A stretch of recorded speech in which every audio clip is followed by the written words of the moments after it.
Imagine this: you are in the heart of Rome, surrounded by steam, marble, and the hustle and bustle of the Roman elite.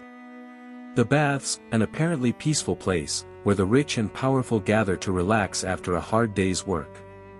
But in reality, the baths hid much more than just hot water. What to many was a refuge of tranquility and cleanliness became the perfect setting for hidden passions, secret alliances, and crimes that would change the fate of the empire. In this video, we reveal the 7 most shocking scandals that took place in the Roman baths. Did you know that a Roman emperor was murdered in his own bathtub? Or that a bloodbath became a beauty ritual? If you think the baths were just for relaxing, think again. Today, we delve into the shadows of Rome, where luxury and power met, and where the history of the greatest scandals was woven in the steam. On December 31, 192 AD, Rome was celebrating the arrival of a new year, but in the imperial palace, there was no party or joy. Emperor Commodus, known for his megalomania and obsession with gladiators, spent his days surrounded by luxury and excess. That night, like many others, he retired to his personal bath in one of the private baths of the imperial complex. What he didn't know was that this night would be the last of his life. His closest enemies, fed up with his whims and brutalities, had decided it was time to end his reign. His lover, along with the chamberlain Eclectus and the prefect Laetus, had already failed at poisoning him, so the only option left was a more direct method. On a night filled with steam and silence, a strong and quiet man named Narcissus, Commodus' personal trainer, received a deadly order. He had to finish off the emperor while he was bathing. Commodus, completely unprepared, was resting in his bathtub when Narcissus entered the bath. The steam covered the walls, and the atmosphere seemed peaceful, but at the moment the emperor turned around, Narcissus strangled him with his own hands. In that very place, where warm water once symbolized pleasure and relaxation, the tomb of an emperor was sealed. The next day, Rome awoke unaware that its leader had been secretly murdered, in the same place where he sought peace and tranquility. Commodus' death not only marked the end of his dynasty but also unleashed a new crisis for Rome. An empire that seemed indestructible, staggered in the shadow of betrayal. Faustina the Younger, wife of Emperor Marcus Aurelius, was always portrayed as a charming woman, but also surrounded by rumors and whispers that followed her throughout the empire. One of the darkest of these, which pursued her name for centuries, involved a gladiator and a bloodbath. It was said that Faustina, trapped in a passion as intense as it was dangerous, had fallen desperately in love with a gladiator, and that passion led her to the brink of scandal. The story is dark and shrouded in mystery. Some claim that, desperate to control her desires, Faustina consulted Chaldean astrologers, who offered her a solution as macabre as it was strange. According to the rumor, to rid herself of this uncontrollable obsession, Faustina had to bathe in the blood of her lover.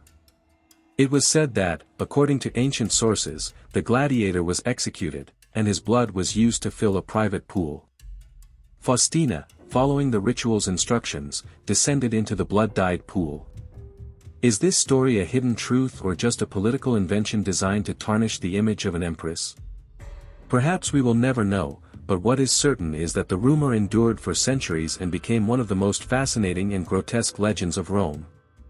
Although many doubt its veracity, this story reflects something deeply Roman, a fascination with the grotesque, the dramatic, and the dark secrets of the elite. Whether a real ritual or just a metaphor, the image of an empress bathing in blood was etched in history as a warning of the excesses and unrestrained desires that hid in the highest echelons of power. When Emperor Tiberius decided to retire to the island of Capri to rule from there, many thought he was seeking peace and tranquility. However, what happened in his imperial villa, among secret gardens and private baths, transformed that paradise into one of the darkest episodes in the history of the Roman Empire.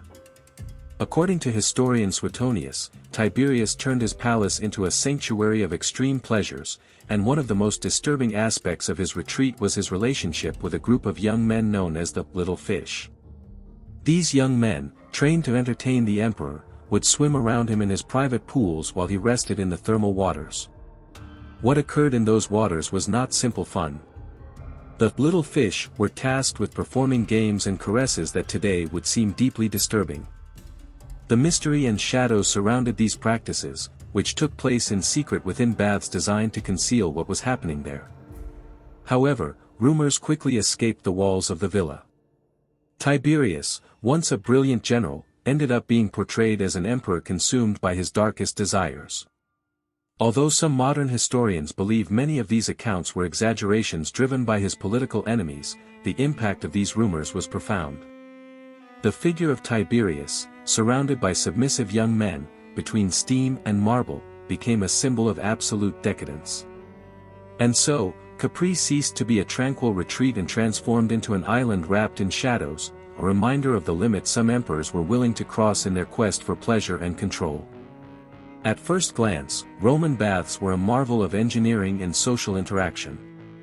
Thousands of Romans from all social classes, from slaves to senators, mixed in these complexes, enjoying the warmth of the water and the camaraderie of the environment. Mixed baths, where men and women bathed together, were a daily meeting place for all. However, beneath the surface of this apparent harmony, there was a seething cauldron of passions, uncontrollable desires, and clandestine encounters. The poet Martial, known for his sharp observations of Roman life, considered mixed baths an endless source of visual pleasure. But other writers, such as Juvenal and Seneca, denounced what was happening there. According to them, the baths became scenes of indecent proposals, inappropriate contact, and uncomfortable situations. High-class women, according to these chroniclers, left the bath hotter than when they entered. Promiscuity in mixed baths became so evident that Emperor Hadrian attempted to ban them, followed by Marcus Aurelius and Alexander Severus. However, their attempts were in vain. Rumors of sexual encounters between strangers, nobles with slaves, and even more organized practices continued to grow. Some bathhouses even installed brothels on their upper floors, while in Pompeii, frescoes found in the locker rooms of the baths depicted erotic scenes, which many interpret as a catalogue of available services. Although the Church later condemned such practices, for the Romans of the 1st to 3rd centuries, the baths were much more than a place to wash the body. They were spaces of seduction, desire, and, at times, scandal. And although the marble shone and the water ran clean, the soul of the baths was stained by secrets that only the steam knew how to conceal. Rome, the capital of a vast empire, where power was woven through intrigues and betrayals, witnessed a death as cruel as it was insidious, that of Octavia, daughter of Emperor Claudius and legitimate wife of Nero. Octavia was the perfect victim of the ruthless logic of power, where political pieces were silently sacrificed when they were no longer useful. At a time when Nero fell in love with Poppaea Sabina, a new political and personal complicity began to grow. To make their relationship official, Nero needed to dispose of Octavia, whom he accused of sterility, adding false rumors of adultery. Despite Octavia's popularity, as she was loved by many in Rome, Nero could not bear the growing rebellion of the people who opposed his decision. However, Nero's cruelty did not end with a simple execution. In a macabre twist, Octavia was sent to an isolated villa, away from the world. According to Tacitus' accounts, she was taken to an overheated steam room, a caldarium turned into a death chamber. Her veins were opened, simulating a suicide, while the steam enveloped her body in a slow and silent death. What was most terrifying about this death was not only the brutality with which it was carried out but that it occurred in a place associated with wellness and relaxation, transformed into an execution chamber. Octavia was not only physically eliminated, but Nero also tried to erase her memory, her name, and her lineage. The story of her death became a warning, a reminder that even within the magnificence of the Roman Empire, not even an empress was safe from the ambition and cruelty of those who ruled. In a Rome that prided itself on its military power and conquests, there was also another type of power, one that fed on beauty and physical perfection. No woman understood better how to use that power than Poppaea Sabina, the second wife of Emperor Nero. Famous for her radiant skin and almost perfect face, Poppaea became obsessed with her beauty, taking the pursuit of youth to extravagant levels. What many considered a simple beauty ritual became one of the most talked about and scandalous habits of the imperial court. Poppaea did not bathe in ordinary water. Her daily bath consisted of milk, but not just any milk, fresh donkey milk, warmed and mixed with flower essences. According to chroniclers of the time, Poppaea constantly traveled with a retinue of over 300 donkeys, ensuring that she never ran out of this essential ingredient for her beauty regimen. Every morning, Poppaea would immerse herself in a special room of the palace, where her bath was prepared with silver and marble vessels, while the steam filled the air. For hours, Poppaea would rub herself with oils and perfumes, surrounded by slaves who attended to her. Her ritual was as luxurious as it was scandalous, especially in a Rome where ideals of austerity, inherited from the Republic, still prevailed. Although it was not a criminal act, this milk bath sparked the outrage of many. For some, it was a display of refinement and luxury, while for others, it represented imperial decadence and the waste of resources. Poppaea cultivated her image as an earthly goddess, but ironically, she did not live to grow old. After a violent argument with Nero, she tragically died, leaving behind a legacy of obsessive beauty and excessive luxury. The most ironic thing of all is that Poppaea, who dedicated so much effort to preserving her youth and beauty, did not live long enough to age. But her baths remained as a symbol of imperial vanity, a reminder of how the power of beauty, at the heart of the Roman Empire, could become a dangerous obsession. During the time of Constantine the Great, the empire was undergoing a monumental transformation. Constantine, known for legalizing Christianity and unifying the empire under a new spiritual light, also witnessed the darkness that hid within his own family. One of the darkest episodes of his reign centers around his second wife, Faustina, a powerful and influential woman in the imperial court. Faustina, the mother of 3 imperial children, played a crucial role in Roman politics. However, rumors about her ambition and conflicts within the imperial family began to circulate. In 326 AD, following the sudden and mysterious execution of Crispus, Constantine's son from a previous marriage, speculations began to arise. It was said that Faustina had falsely accused Crispus of improper behavior, leading to his execution. Others spoke of dangerous tensions between them, although the full truth would never be known. What is known is that shortly after these events, Faustina was condemned. Not in a public trial, nor with a sentence that was pronounced aloud. Faustina was taken to a private room, to a caldarium, an overheated steam bath.